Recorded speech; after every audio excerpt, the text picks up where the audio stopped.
papuri ating awitin. Magpapasalamat sa Kanya. At si Master ang buhay natin doon sa bagong lupa. Nakasulat kaligayahang tunay sa mga tirahang malaginto na hinanda na ni Master doon sa lupa na bago. Ang kaligayahan ay di na magtatagal.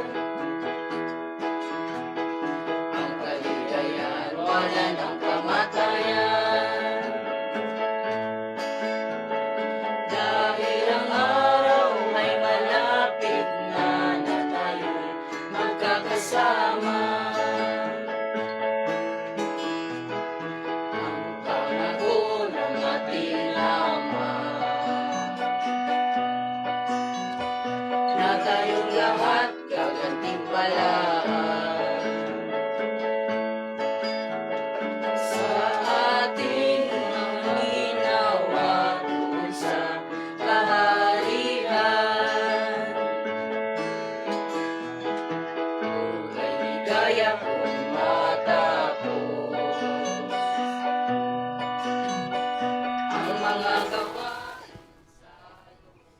Mga kapatid at mga kaibigan, kumusta kayong lahat? Sa pangalan ng PDM, ang Philippine Association Divine Master Holy Spirit Incorporated.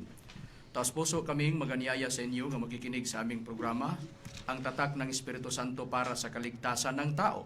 At ito po ang inyong lingkod, kapatid na Hermogenes Macarayo, ay umaasa na sana ang pagpapala ni Master ay suma sa inyo at bigyan kayo ng mabuti at malusog na pangangatawan o sa malinaw na pag-iisip upang sa ganun ay lubos ninyong maunawaan ang mga katotohanan nga pag-aralan natin ngayon. Mga katotohanan nga lahat nakasulat sa Biblia at kung mayroon mang mga referensya nga binabasa namin, ito ay binabasa namin upang hindi sumalungat sa banal na aklat. At ito po ang aming programa ay patuloy na mapakinggan dito sa himpilan ng Kabusis Power Radio sa oras kita sa alas 5 hanggang alas 6 ng gabi tuwing Sabado. At sa teleradyo sa Kidapawan, mapakinggan po ito ang programa po namin sa oras alas 5 hanggang alas 6 ng gabi tuwing Linggo.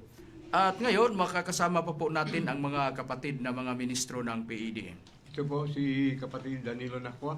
Kamusta po kayo mga kapatid? Ito po ang inyong lingkod, kapatid na Jiggy Macarayo. At isa din po ako ngayon sa mga kasama nyo sa pag-aaral ng mga katotohanan na nakasulat sa Biblia. At magpakilala pa po ang mga kasama ko pang mga kapatid o ministro. Kumusta mga kapatid at mga kaibigan? Ito po inyong lingkod, kapatid na Giselle Macarayo, isa sa makakasama nyo ngayon. At sa ngayon, magpapakilala pa ang iba pang mga kapatid na mga ebanghelista. Kumusta mga kapatid at mga kaibigan? Ito po ang inyong lingkod, kapatid na Rudy Camos. At magpakilala pa ang iba pang mga ministro. Magandang hapon po mga kapatid at kaibigan. Ito po ay inyong lingkod, kapatid na Ernie Pinedo. Kasama po ninyo sa paghatid ng mga katotohanan na nakasulat sa Biblia. Sa hindi pagtatagal, magpakilala pa ang iba pang mga kapatid na ministro. Magandang hapon po sa inyo. Ito po si kapatid na Earl Brian Paderon para maghatid sa inyo ng mga katotohanan at sa iba pang mga at sa iba pang mga kapatid, ito'y mapakilala. Kumusta po kayong lahat mga kaibigan at mga magulang? Ito po muli ang iyong lingkod, kapatid, Brother Richard Impidad. Sa palatuntunan ng PEDM ay siyang daan ng buhay. Hangad po namin sa inyo na darating na panahon ay tayong lahat ay magkakasama. At ibibigay ko, at di magtagal, ibabalik ko kayo kay Hermogenes Macarayo upang tuklasin ang paksa. Bago po natin tatalakayin ang ating paksa, binabati po natin ang ating National President and Founder ng ICAGSI, Ma'am Lilia Tuunan. Magandang hapon po sa iyo, Ma'am, at sa iyong buong sambahayan. at sa ating General Secretary ng organisasyon ng ICAGSI, Ma'am Lilia Subak. At binabati po natin ang ating Legal Counsel, Attorney Pampilo Agbong. Magandang hapon po sa iyo, Attorney. At bago po natin tatalakayin ang ating paksa, pag-usapan po natin ang PEDM, kung ano ang kalagayan ng PEDM. Ang PEDM, isa ka-relihiyon at narehistro ito sa gobyerno ng Pilipinas noong March 6, 1924 at itinatag ito ang relihiyon na PEDM noong December 29, 2023 at narehistro ito sa tuig 2020 sa taong 2024. At ang layunin bakit itinatag ang relihiyon nga PEDM upang ipalaganap ang pananalig ng mga tao sa Espiritu Santo at ang mga gawain sa mga nasa loob ng PEDM, ang pagbibigay tulong ng mga tao na nangangailangan sa paggagamot ng espiritual,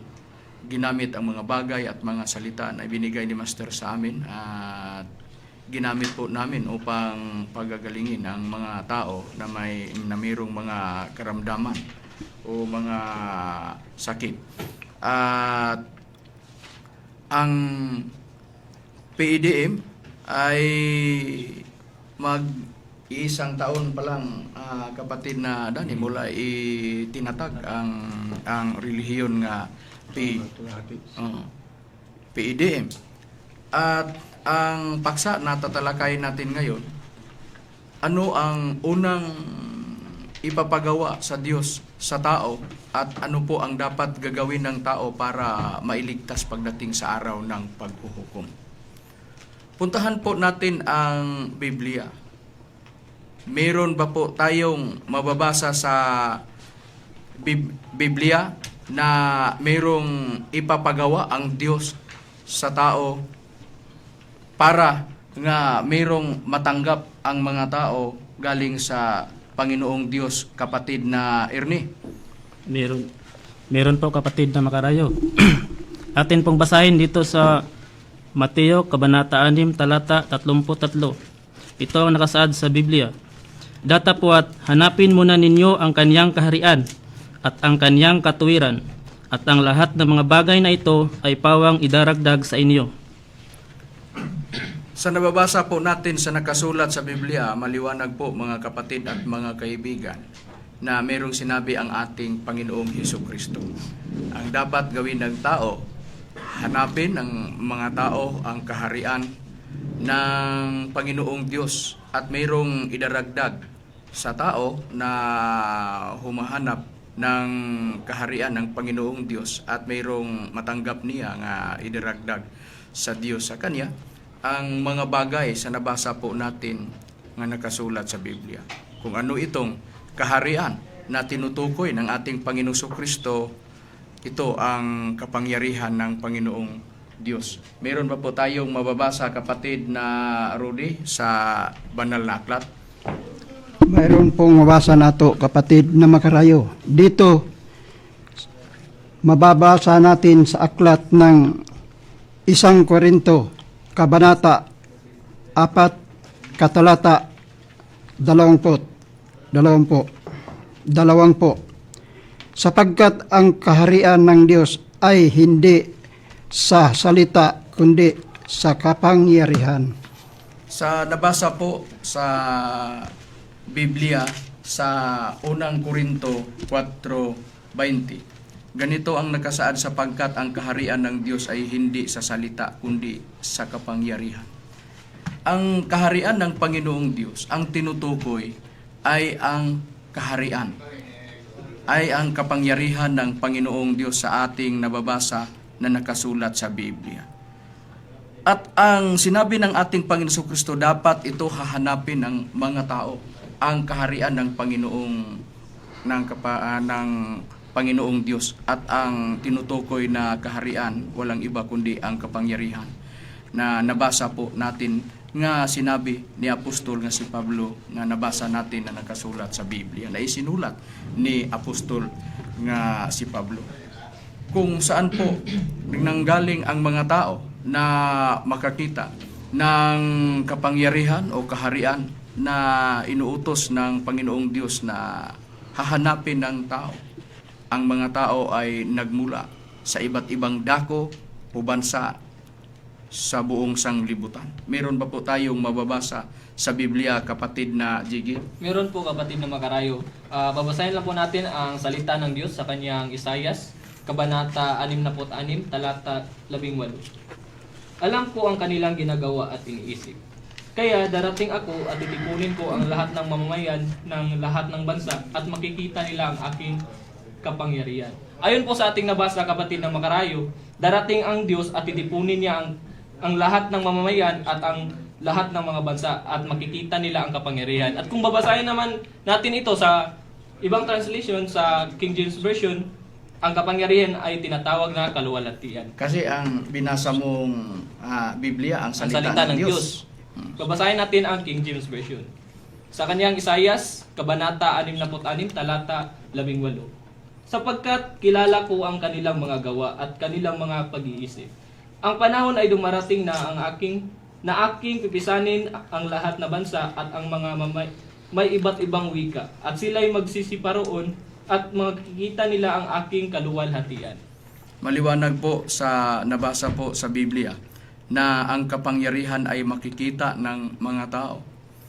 Dahil titipunin ng Panginoong Diyos ang lahat ng mga tao, ang mga tao na nanggaling sa iba't ibang bansa na mamamayan, ng mga tao sa iba't ibang bansa, at titipunin sila ng Panginoong Diyos at sila ay makakita ng kapangyarihan o kaluwalhatian ng Panginoong Diyos sa nabasa po natin na nakasulat sa Biblia.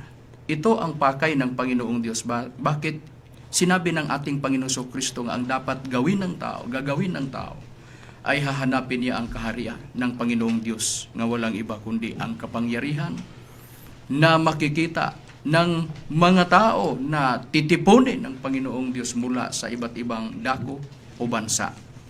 Sa nabasa po natin nga nakasulat sa banal na aklat. Ayon sa nababasa sa kapatid na ministro Jiggy Makarayo, susuriin po natin kasi ang kapangyarihan na makikita sa mga tao na titipunin ng Panginoong Diyos o kaluwalhatian. Sa English, glory. Saan po, kapatid na Danny, ang tinutukoy na titipunin, ang kinaroroonan ng mga taong titipunin ng Panginoong Diyos mula sa iba't ibang dako o bansa na sila ang makikita sa kaharian o kapangyarihan ng Panginoong Diyos? Babasahin natin ang sagot niyan, Brad Makarayo, dito sa nakasulat sa Isayas, Kapitulo 59, at saka versikulo 19. Unahin na pagbasa ang King James Version ng English. Ganitong pahayag. So shall they fear the name of the Lord from the west, and his glory from the rising of the sun, when the enemy shall come in a flood, and the Spirit of the Lord shall lift up a standard against them. So, ang tinutukoy dito ay mabasa natin ang Rising of the Sun na kung basahin natin sa Tagalog version, sa ganun pa rin sa King James sa Tagalog version, at sabi pa, sa gayoy katatakutan nila ang pangalan ng Panginoon mula sa at ang kanyang kaluwalhatian mula sa sikatan ng araw, sapagkat siya'y darating na parang bugso ng tubig na pinaayaon sa hinga ng Panginoon. So, ang nakasulat dito ay una nilang binasa sa King James English, tinawag na Rising of the Sun. Dito naman sa Tagalog, tinawag ito na sikatan ng araw. Kung susuriin natin, kung idigap natin ang real meaning kung anong ibig sabihin ito sa isang referensya, dito natin basahin sa Young Analytical Concordance to the Bible sa page 1294. Ito ang pahayag, Rising of the Sun, ang tinawag na original version ang Misrak. So, itong Misrak, tinatawag na Hebrew of Misrak, Rising of the Sun, sikatan ng araw, o Rising of the Sun. So, ito yung ibig sabihin ng Misrak, sikatan ng araw, at sa Rising of the Sun. So kung saan makikita ang kapangyarihan o kaharian ng Panginoong Diyos, ang kinaroroonan ay ang tinawag na sikatan ng araw o misrak. Ano ang tinutukoy na misrak, kapatid na Dani, sa binasa sa Young's Analytical Concordance to the Bible? Rising of the sun. Oo. O sikatan ng araw. Sikatan ng araw o malayong silangan o far east. Far east. O kapatid na Dani. At merong inilagay sa Young's Analytical Concordance to the Bible, isa sa talatang inilagay sa Young's Analytical Concordance to the Bible, ang misrak ay far east o malayong silangan. Merong inilagay talata na Isaiah 43:5. Kung babasahin ito sa Moffat Translation, ang Isaiah 43:5, ano ang sinabi sa mabasa natin? Ano na ang mabasa natin, kapatid na Jisrael? Ito po, basahin natin sa Isaiah 43:5. Ito po ang nakalaan. Mula sa malayong silangan, dadalhin ko ang iyong lahi, at mula sa malayong kanluran, titipunin kita. Maliwanag po sa nababasa na ang dako na kinaroroonan ng mga tao na titipunin ng Panginoong Diyos, ang mga tao galing sa iba't ibang dako o bansa ay titipunin ng Panginoong Diyos sa malayong silangan. Sa nabasa natin na nakasulat sa Biblia sa hubad ni James Moffat, sa binasa sa kapatid na ministro Jisrael Macarayo. Susuriin po natin kasi nababasa natin na ang dako na kinaroroonan ng mga tao na titipunin ng Panginoong Diyos, na sila ang naghanap ng kaharian o kapangyarihan ng Panginoong Diyos.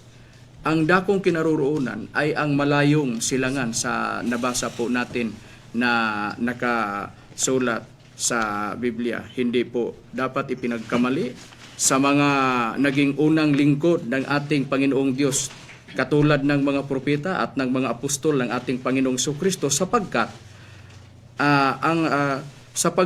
sila po ay nagmula hindi po sa malayong silangan, ang mga propeta at ang mga apostol ng ating Panginoong Jesucristo, kundi sa malapit na silangan o Near East sa English, o sa gitnang silangan sa English, Middle East, sa makabagong mapa. Sa nabasa natin, ang dako na kinaroroonan ng mga tao nga diyan doon titipunin ng Panginoong Diyos, na sila ang humahanap ng kaharian o kapangyarihan ng Panginoong Diyos, ay ang kinaroroonan nila malayong silangan. Kung sasangguniin po natin ang orihinal na wika nga ginamit sa matandang tipan, yun pong wikang Hebro, ano po ang terminong ginamit na itinumbas sa silangan o east, doon po sa hula sa Isaiah 43:5, kapatid na Dani? Okay na, babasahin natin ang referensya na tinatawag na Smith's Bible Dictionary. Ang nakasulat dito sa page 154, yung refer sa dinidiscuss natin na terms.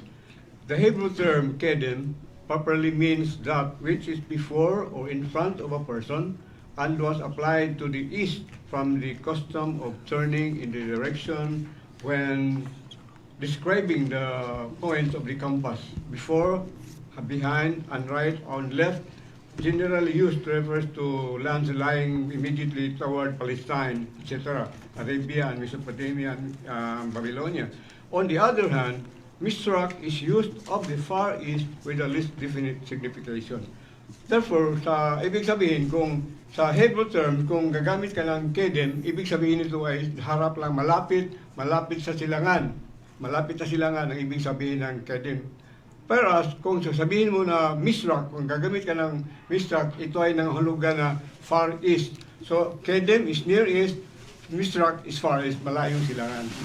Maliwanag po, ayon po sa nasipag-aral sa mga wika ng Biblia, ang mga terminong Hebro na naglararawan ng silangan ay nagkakaiba-iba sa kaisipan. Mayroong kidim o mayroong misrak. Ang kidim ay dako o bansa na nasa pinakamalapit na unahan ng isa pang dako o bansa sa pasilangang direksyon.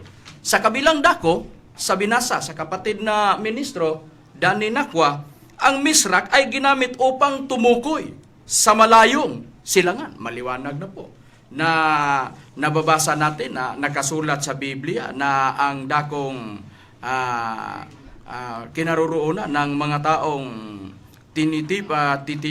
tinitipon ng Panginoong Diyos o titipunin niya sa malayong silangan na bansa sa nabasa po natin na nakasulat sa Biblia. Ano pong bansa ang tinutukoy na pasok sa tinawag na malayong silangan?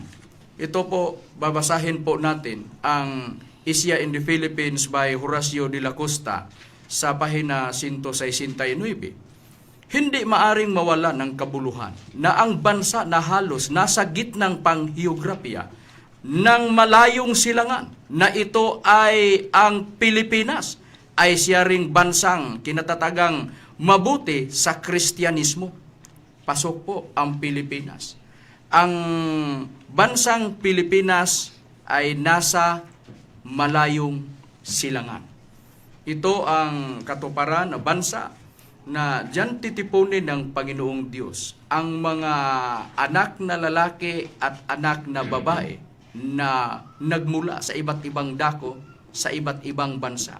Titipunin sila ng Panginoong Diyos sa malayong silangan o dito sa Pilipinas sa nabasa natin na nakasulat sa Biblia. At susuriin po natin sa nakasulat sa Biblia, kapatid na Brian. Sa banal na aklat, ano po ang dagdag na paglalarawan ng malayong silangan, kapatid na Brian? Ayon sa aklat ng Isaias, Kabanata 24, talata 15 hanggang sa 16. Sa 15, kaya't luwalhatian ninyo ang Panginoon sa silangan sa makatuwid bagay ng pangalan ng Panginoon, ng Diyos ng Israel, sa mga pulo ng dagat. Sa 16, mula sa kaduluduluhang bahagi ng lupa ay nakarinig kami ng awit ng kaluwalhatian sa matuwid. Ngunit ang aking sinabi, namamatay ako, namamayat ako sa aba ko. Ang mga manggagawang taksil ay nagsisigawang may kataksilan. Oo, ang mga manggagawang taksil ay nagsisigawa ng may lubhang kataksilan. Maliwanag po sa binasang talata na nakasulat sa banal na aklat na ang nababasa po sa kapatid na ministro, kaya't luwalhatiin ninyo ang Panginoon sa silanganan. Sa makatuwid bagay, ang pangalan ng Panginoong Diyos ng Israel sa mga pulo ng dagat. Malayong silangan o silanganan sa mga pulo sa dagat sa nababasa na nakasulat sa Biblia. Kung susuriin natin ang mga ang ibang mga aklat, kapatid na Danny, pasok ba ang Pilipinas na tinawag ito na mga pulo sa dagat, kapatid na Danny? O Brad Macarayo, ito ay mababasa natin sa mga referensya. Ang referensya natin na tawag na Philippine History sa pahina 5, ito ang pahayag na nakasulat ayon sa nakasulat dito.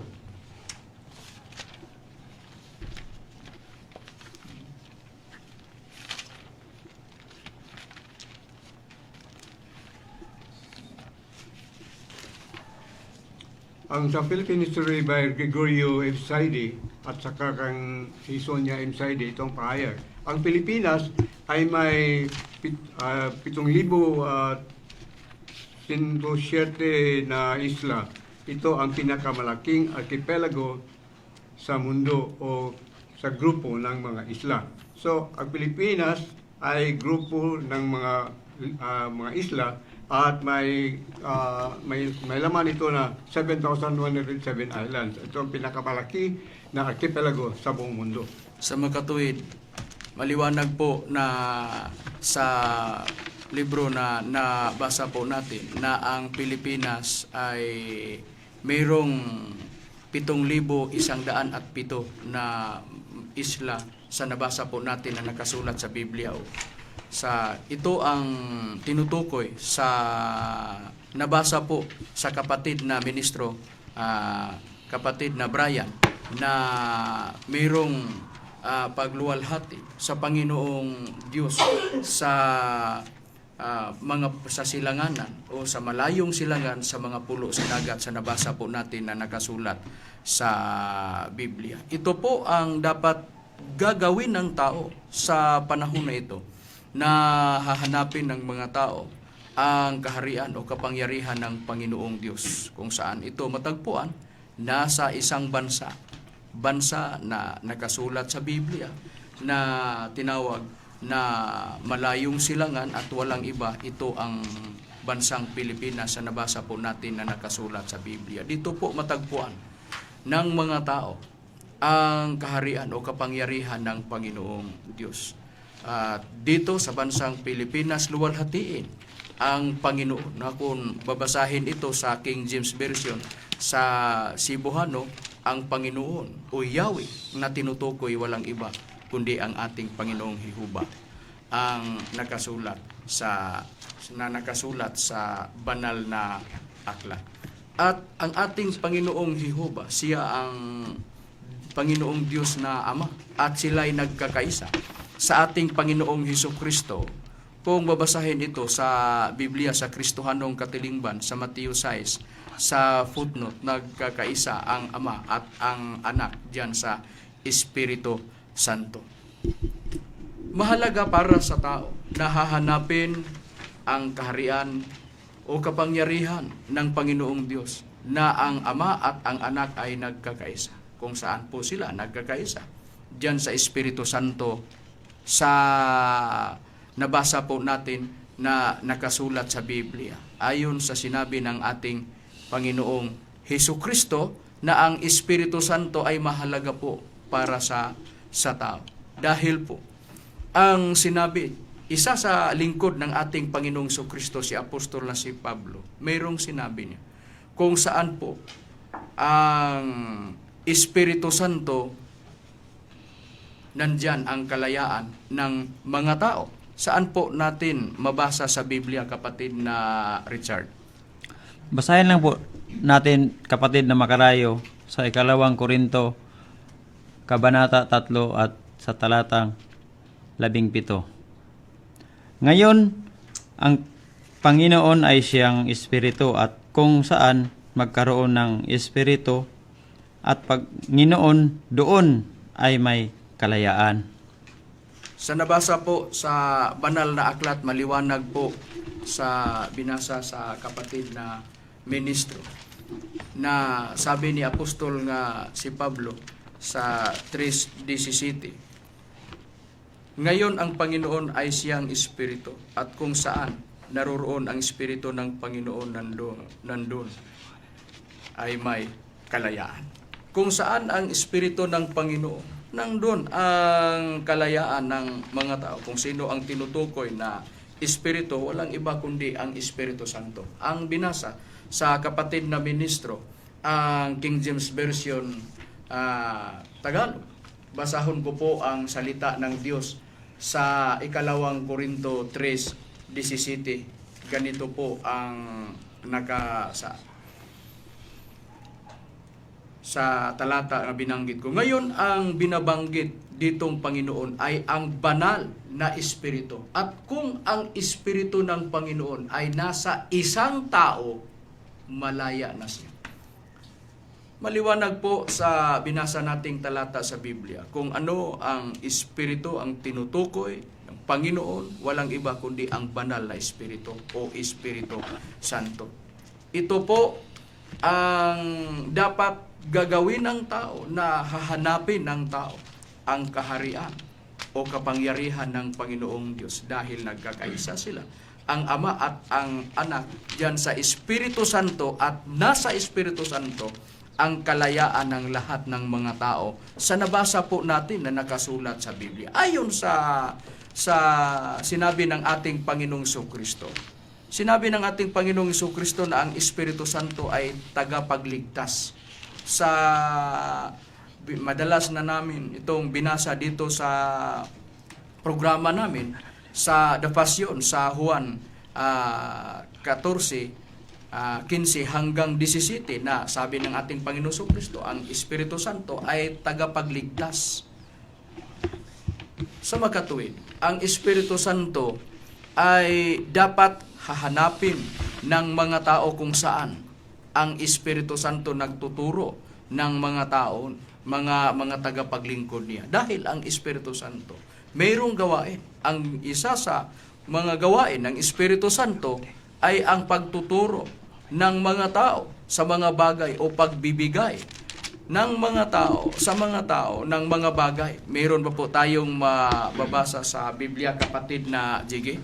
Meron po kapatid na makarayo at babasahin lang po natin ang salita ng Diyos sa kanyang Juan, Kabanata 14, talata 25 hanggang 26. Sinabi ko ang mga bagay na ito habang kasama niyo pa ako. Pero kapag nakaalis na ako, ang tagatulong na walang iba kundi ang banal na Espiritu ang ipapadala ng Ama bilang kapalit ko. Siya ang magtuturo sa inyo ng lahat ng bagay at magpapaalala sa inyo ng lahat ng mga sinabi ko sa inyo. Maliwanag po sa binasa na talata sa Biblia, ayon sa sinabi ng ating Panginoong Hesukristo, na ang isa sa mga gawain ng Espiritu Santo ay magtuturo siya ng mga bagay sa mga tao. Ito po ang ganito po kamahalaga na ang mga tao ay hahanapin niya kung saan nagtuturo ang banal na Espiritu sa mga tao at nagbibigay sa mga bagay na doon sa mga tao na makikinig sa Kanya. Ito po ang nabasa po natin na nakasulat sa Biblia. Maliban sa mga bagay na binigay ng Panginoong Diyos na Espiritu Santo, kapatid na Jezreel, ano pa po ang ibibigay sa Espiritu Santo sa mga taong tinuturuan niya? Walang iba, kapatid na makaray, kundi ang salita ng Diyos. Ito po, babasahin natin ang Biblia na tinawag na ang salita ng Diyos sa Episo, Kabanata 6 at sa talatang 17. Ito po ang nakasulat. Isuot ninyo bilang helmet ang natanggap ninyong kaligtasan at gamitin ninyo bilang espada ang salita ng Diyos na kaloob ng banal na Espiritu. Maliwanag po, kapatid na makalayo, na ang ituturo ng banal na Espiritu ay ang salita ng Diyos. Sa nabasa po sa banal na aklat, ang isa po na ibibigay ng Espiritu Santo sa mga tao na tinuturuan niya ay ang salita ng Espiritu Santo na inihalintulad ng tabak o espada sa nabasa po natin na nakasulat sa Biblia. At ang salita ng Espiritu Santo na ibibigay niya sa mga tao na tinuturuan niya ay mabisa at makapangyarihan. Sa mabasa sa Hebro, Kabanata 4 at sa talatang 12, mabisa o makapangyarihan ang salita ng Espiritu Santo na ibibigay niya sa mga tao na tinuturuan niya. Ano ang pakay ng Espiritu Santo o ng Diyos, Espiritu Santo? Bakit bigyan niya ang mga taong tinuturuan niya ng mga salita? Kung ano ang pakay ng Espiritu Santo, dahil mayroong hinaharap ang mga tao na malaking kapighatian. Dito po, babasahin ko po sa aklat ng Mateo, Kabanata 24 at sa talatang 21. Ganito po ang nakasaad na nakasulat sa banal na aklat. Sapagkat kung magkagayoy, magkakaroon ng malaking kapighatian na ang gayoy di pa nangyayari buhat sa pasimula ng sanglibutan hanggang ngayon at hindi na mangyayari kailanman. Maliwanag po sa binasa natin na talata na nakasulat sa Biblia na mayroong haharapin ang mga tao na malaking kapighatian at kinakailangan ng tao. Kailangan ng tao ang salita na ibibigay ng Espiritu Santo na inihalintulad ng tabak o espada dahil sa kapangyarihan nito sa salita na ibibigay ng Espiritu Santo doon sa mga tao na tinuturoan niya sa panahon ng kagutom at digmaan ay ililigtas ng Panginoong Diyos o Espiritu Santo ang mga tao na nakatanggap sa mga salita na ibibigay niya. Ano po ang katunayan sa nga mababasa natin na nakasulat sa Biblia, kapatid na Richard? Basahin lang po natin, kapatid na Makarayo, dito sa Job, Kabanata 5, talata 2 po. Sa kagutom at tutubusin kaniya sa kamatayan at sa pangdirigma ay siyang kapangyarihan ng tabak. Maliwanag po sa nabasa talata sa Biblia sa Job 5:20 na ang nabasa po sa kapatid na ministro, sa kagutom ay tutubusin kaniya, sa kamatayan at sa pagdidigma ay sa kapangyarihan ng tabak. Ang tabak na tinutukoy dito sa nabasa natin sa Biblia, ito ang salita na ibibigay, ang nabinigay ng Espiritu Santo sa kaniyang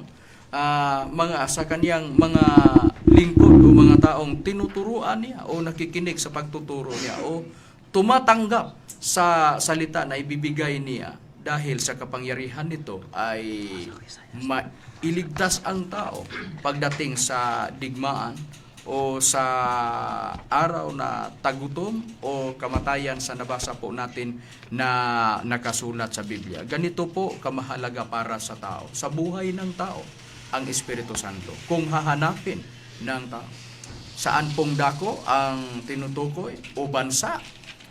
Ito ang bansa na malayong silangan, walang iba kundi ang bansang Pilipinas.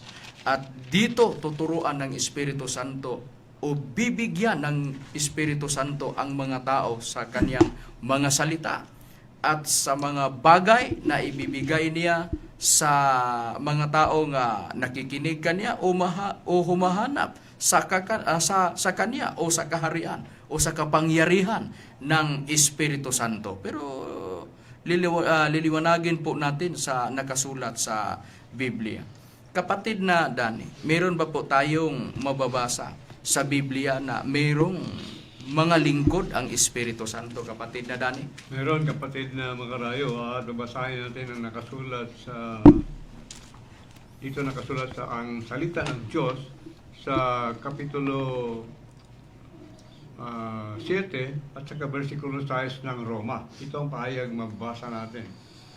Ngayon ay malaya na tayo sa kautusan dahil namatay na tayo sa kautusan ito na dating pumilipin sa atin. Ang ating paglilingkod ngayon sa Diyos ay hindi na ayon sa dating buhay na dulot ng kautusan, kundi sa bagong buhay na dulot ng banal na Espiritu. So may mga tao na kailangan ang kanilang pagsunod ng utos ay dulot na sa banal na Espiritu o Espiritu Santo. Ito po ang katunayan na mayroong mga lingkod ang Espiritu Santo na naglilingkod sa bagong paglilingkod diyan sa Espiritu Santo. Sila ang mga tao na humahanap ng hinahanap nila ang kaharian o kapangyarihan ng Panginoon. At nasa Espiritu Santo dahil ang Espiritu Santo, siya ang tagapagligtas na sinabi ng ating Panginoong Hesukristo at dapat ito hahanapin ng mga tao kung saan po magawa nila ang paglilingkod ng Espiritu Santo. Kung saan po mapaglingkuran ng Espiritu Santo, mahalaga para sa tao na makabilang sila sa mga tao na naglilingkod sa Espiritu Santo, sa bagong paglilingkod diyan sa Espiritu Santo, at sila ang tinutukoy na mga tao na binibigyan ng Espiritu Santo sa kaniyang mga salita na inihalin tulad ng espada, na sa pamamagitan nito ng salita ng Espiritu Santo ay ililigtas ang tao pagdating sa araw na ang tao ay mangangailangan sa kaligtasan. At sa nabasa po natin sa Biblia, doon sa Espiritu Santo, matatagpuan ng mga tao na maluwalhati ng tao ang ating Panginoong Diyos na Ama at ng Anak, dahil nagkakaisa ang Espiritu ang Ama at ang Anak diyan sa Espiritu Santo, sa nabasa natin na nakasulat sa Biblia. Mahalaga sa tao na makapaglingkod siya. Ito ang dapat gawin para sa tao, na makapaglingkod siya sa Espiritu Santo at matanggap niya ang panalangin mula sa Espiritu Santo. Mayroon pa po tayong babasa sa Biblia, kapatid na Brian, na mayroong panalangin sa Espiritu Santo, diyan sa Espiritu Santo? Meron po, kapatid na Makarayo. Ayon sa Aklat ng Judas, Kabanata 1, Talata 20, ngunit kayo ay minamahal, papagtibayan ninyo ang inyong sarili.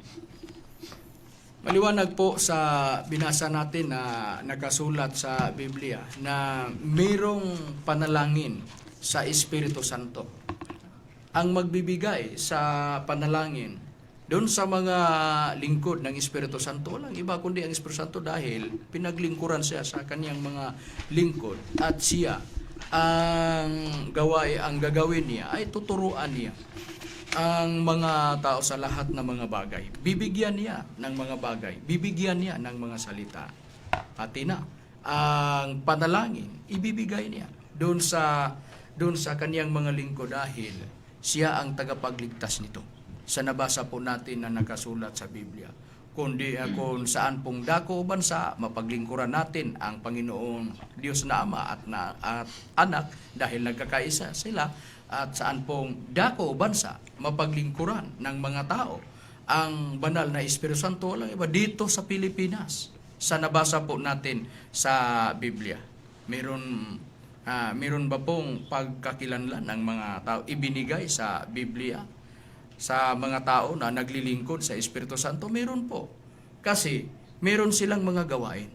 Ang isa sa mga gawain nila ay sila po ay mangangaral ng Ebanghelyo ng Espiritu Santo. Meron pa po tayong mababasa sa Biblia, kapatid na Erne? Meron po, kapatid na Makarayo. Atin pong babasahin ang unang sulat ni Pedro sa kanyang unang kabanata, talata 12. Ito ang nakasaad sa Biblia, na ipinahayag sa kanila na hindi sa ganang kanilang sarili, kundi sa ganang inyo. Pinangasiwaan nila ang mga bagay na ito, na ngayoy ibinalita sa inyo sa pamamagitan ng mga nagsipangaral sa inyo ng Ebanghelyo sa pamamagitan ng Espiritu Santo na sinugo mula sa langit, na ang mga bagay na ito'y ninanasang mamasdan ng mga anghel. Maliwanag po na mayroong mga taong nagsipangaral sa Ebanghelyo sa pamamagitan ng Espiritu Santo. At ang katuparan, ang mga ministro ng PDM, ito ang nakatala sa bylaws ng PDM na narehistro sa gobyerno ng Pilipinas noong Marso 6, taong 2024, na ang nakatala o ang natala o nakasaad sa bylaws na ang pagpalaganap ng pananalig ng mga tao sa Espiritu Santo, dahil ang Espiritu Santo ay mahalaga para sa buhay ng tao. Kasi ang Espiritu Santo isang tagapagligtas pagdating sa araw na ang tao ay mangangailangan ng kaligtasan mula sa Diyos. At ang ibinigay ng ating Panginoong Jesucristo at ng Ama, walang iba kundi ang Espiritu Santo. Mahalaga po para sa tao na makapaglingkod siya sa banal na Espiritu Santo at matanggap niya ang panalangin at ang mga bagay at ang lalo na ang mga salita na ibibigay ng Espiritu Santo sa kaniyang mga lingkod sa nabasa po natin sa Biblia. At ang mga gawain sa mga lingkod ng Espiritu Santo ay magsipangaral sa Ebanghelyo ng Espiritu Santo. At ano pa po ang gagawin ng ang mga gawain ng lingkod ng Espiritu Santo? Walang iba kundi ang pagbigay alam ng mga tao tungkol ng kaligtasan, na walang iba, ito ang tatak ng Espiritu Santo pagdating sa araw na tutubusin tayo ng Panginoong Diyos o ililigtas tayo sa pamamagitan ng kapangyarihan ng Espiritu Santo o sa tatak ng Espiritu Santo. Dahil mayroon po tayong mababasa na tatak ng Espiritu Santo. Mayroon ba po tayong katunayan, kapatid na Rudy, na mababasa natin sa banal na aklat? Mayroon po, kapatid na Makarayo. Dito mababasa natin sa aklat ng Episo, Kabanata 4, Katalata 30. At huwag ninyo pighatiin ang Espiritu Santo sa Diyos na sa Kanya. Kayo'y tinatakan hanggang sa kaarawan ng pagkatapos. Maliwanag po sa nabasa sa banal na aklat na mayroong tatak ang Espiritu Santo para sa araw ng pagtutubos ng mga tao sa nabasa po natin na nakasulat sa Biblia. Ang binasa po sa kapatid na ministro, ang Efeso 4:30 sa King James Version. Kung babasahin ito dito sa ang salita ng Diyos sa Efeso 4:30, ganito na ang nakasaad. At huwag ninyong bigyan ng kalungkutan ang banal na Espiritu ng Diyos, sapagkat ang banal na Espiritu ay siyang tanda na kayo'y sa Diyos at siya ang katiyakan, ang Espiritu Santo. Siya ang katiyakan ng kaligtasan niyo pagdating sa araw ng paghuhukom. Maliwanag po sa binasa po nating talata sa Biblia na ang kaligtasan ng tao pagdating sa araw ng paghuhukom, lalo na kung babasahin ito sa Cebuano, sa ang salita ng Diyos, mababasa po pagdating sa araw ng paghuhukom. Maliwanag sa nabasa po sa Biblia na ang kaligtasan ng tao pagdating sa araw ng paghuhukom, walang iba kundi ang sinabi ng ating Panginoong Jesucristo na tagapagligtas, na walang iba kundi ang banal na Espiritu sa nabasa po natin na nakasulat sa Biblia. Iniligtas tayo ng Diyos na Espiritu Santo pagdating sa araw ng paghuhukom sa pamamagitan ng kaniyang kapangyarihan o sa pamamagitan ng kapangyarihan ng kaniyang mga salita na ibibigay niya sa kaniyang mga lingkod o sa pamamagitan ng tatak ng Espiritu Santo para sa kaligtasan ng tao. Ito ang inilagay na makikita ninyo sa aming programa, ang tatak ng Espiritu Santo para sa kaligtasan ng tao. Sa anong araw? Pagdating sa araw ng paghuhukom. Ito kamahalaga na ang Espiritu Santo ay dapat paglilingkuran ng mga tao sa mga panahon natin ngayon, sa hindi pa darating ang araw o dumating ang araw ng paghuhukom. Nabasa po natin na nakasulat sa Biblia.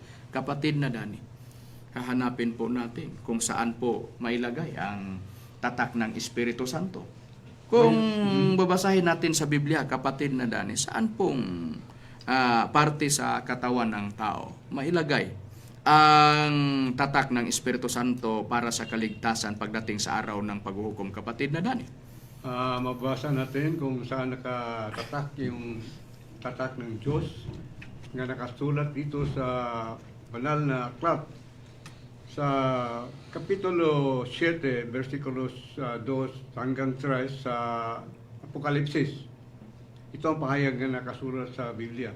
At nakita ko ang ibang anghel na umakyat mula sa sikatan ng araw Nataglay ang tatak ng Diyos sa buhay at siya'y sumigaw ng tinig na malakas sa apat na anghel na pinagkaloobang maipapahamak ang lupa at ang dagat, na nagsasabi, huwag ninyong ipahamak ang lupa, kahit ang dagat, kahit ang mga punong kahoy, hanggang sa aming matatakan ang kanilang mga noo, ang mga alipin ng ating Diyos. So makikita natin na ang tatak ng Diyos ay nasa noo ng mga tao. Diyan sa noo, isinulat ng Panginoong Diyos ang tatak para sa kaligtasan ng tao pagdating sa araw ng paghuhukom. Pagdating sa araw ng paghuhukom, ang mapahamak ang mga tao. Ang mga tao na walang tatak ng Espiritu Santo sa kanilang mga noo. Mayroon ba po tayong mababasa sa Biblia, kapatid na Jisrael?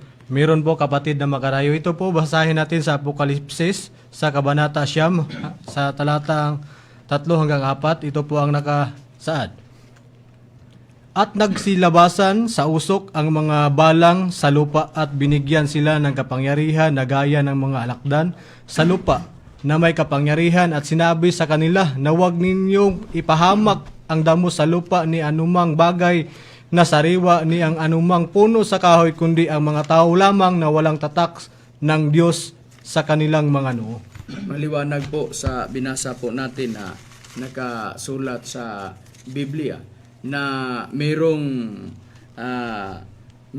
tatak ng Espiritu Santo at isinulat ito, ang tatak ng Espiritu Santo sa noo ng mga tao na matatakan sa tatak ng Espiritu Santo sa pamamagitan din sa pagtuturo ng Espiritu Santo, at ang gumawa nito ay walang iba kundi ang Espiritu Santo, dahil siya ang tagapagligtas ng tao. Siya ang nakakaalam sa mga tao na ililigtas niya pagdating sa araw ng paghuhukom. Sino ang mga taong tatakan niya sa tatak para sa kaligtasan pagdating sa araw ng paghuhukom. At mahalaga po para sa tao na matatakan siya ng tatak ng Espiritu Santo bago dumating ang araw ng paghuhukom, dahil ang sanglibutan ay hindi na ito mapapakinabangan magpakailanman.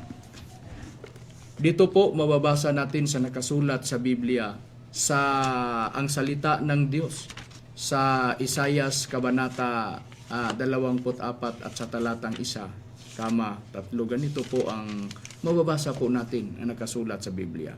Makinig kayo. Wawasakin ng Panginoon ang mundo hanggang na hindi na ito mapakinabangan. Maliwanag po sa nabasa po natin sa Biblia na sabi ng Panginoon na kailangan pakinggan ng mga tao. Makikinig ang mga tao, wawasakin niya ang buong mundo at hindi na ito mapapakinabangan. Sa 3, lubusang wawasak, mawawasak ang mundo at walang matitira rito. Mangyayari nga ito dahil sinabi ng Panginoon. Dahil ang Panginoon ang may sabi na wawasakin ang buong mundo, hindi na ito mapakinabangan ng mga tao. Dahil ang buong mundo o buong lupa ay nababalot ng sumpa ng Panginoong Diyos. At susunugin ito. Mayroon ba po tayong mababasa, kapatid na Jiggy, sa Biblia?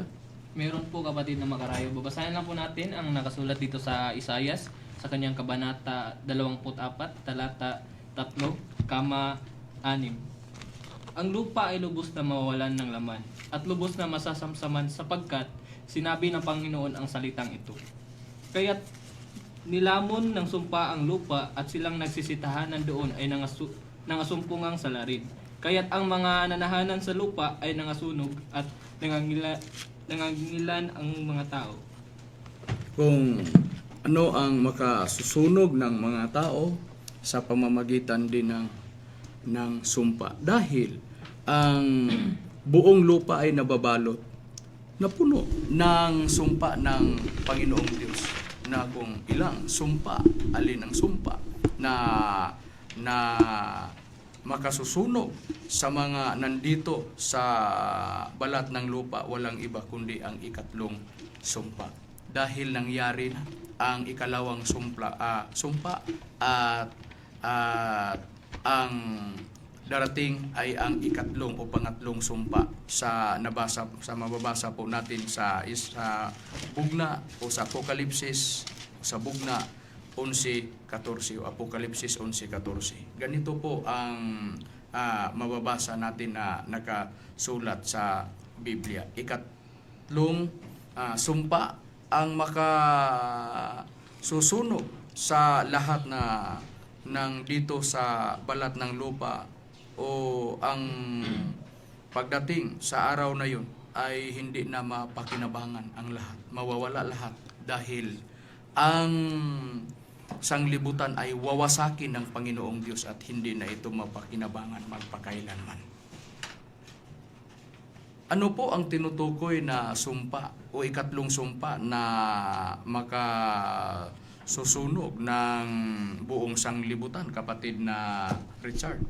Basahin lang po natin, kapatid na makarayo, dito sa Isaias Kabanata 2 o 42 at sa talatang 15. 25. Ganito ang nilalaan. Kaya't ibinugso niya ang usok ng kaniyang galit at ang lakas at pagbaka at sinulsulan siya ng apoy at palibot. Ngayon may hindi niya nalalaman na sinunog siya. Ngayon may hindi siya naglagak ng kalooban. Ang binasa ang King James Version, pagbasahin ito sa Isaias 42:25 sa ang salita ng Diyos. Kung kaya ipinagdama ng Panginoon ang matindi niyang galit sa atin sa pamamagitan ng pagpapahirap sa atin sa digmaan. Ang galit niya ay parang apoy na nakapalipot at sumusunog sa atin, pero hindi natin ito pinansin o iniisip man lamang. Maliwanag po sa nabasa po natin sa Biblia, digmaan ang tinutukoy ng sumpa. Ang sumpa, yun ang sumusunog sa lahat ng dito sa buong sanglibutan, pati na ang buong sanglibutan, hindi na ito mapakinabangan magpakailanman. Dahil pagdating sa araw na yun, sa araw ng paghuhukom, lahat masusunog ang lahat. Dito po mababasa natin sa nakasulat sa Biblia, sa ikalawang Pedro, Kabanata 3 at sa talatang 5 hanggang 7, 10 hanggang 12.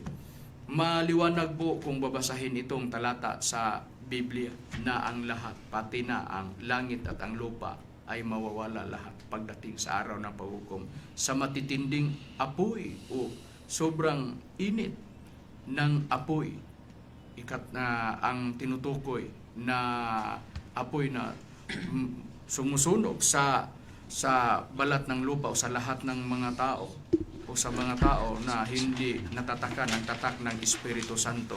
Ang matitira ay walang iba kundi ang natatakan ng Espiritu Santo. Kapatid na Dani, susuriin po natin sa banal na aklat.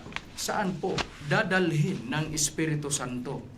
Dahil ang sanglibutan na ito hindi na mapakinabangan, kapatid na Dani, sa nabasa po natin na nagkasulat sa Biblia. Saan kaya dadalhin ng Espiritu Santo ang kaniyang mga lingkod pagdating sa araw ng paghukom, kapatid na Dani? Well, babasahin naman natin ang nakasulat dito sa ikalawang Pedro, Kapitulo 3, versikulo 13. Ito ang nakapahayag. Ngunit, ayon sa kanyang pangako, ay maghintay tayo ng bagong langit at ng bagong lupa na tinadhana ng katuwiran. So, dadalhin ang mga tao doon sa bagong lupa. Maliban sa binasa mo na nagbanggit na mayroong langit at mayroong lupa, saan pa po mababasa na nagbanggit na mayroong bagong langit at bagong lupa, kapatid na Dani, na inilagay mo sa nasa mga sa ID sa lahat na ng PDM na kukuha ng ID. Doon ito ilalagay sa bagong sanlibutan, New Earth tinatawag na ang size nito ay 3 beses pa ang laki kaysa ating ginusayon ngayon na sanlibutan. Sa Biblia, kung babasahin po natin, meron na po tayong mababasa na dagdag sa Biblia na merong bagong langit at bagong lupa, kapatid, na daan na inilagay kayo. Kasi kayo ang naglagay sa dun sa ID, sa lahat na ID ng PEDM. Oo, mayroon tayong mababasa dito sa Apokalipsis sa Kapitulo 21. Ito ang pahayag na nakasaad sa Biblia.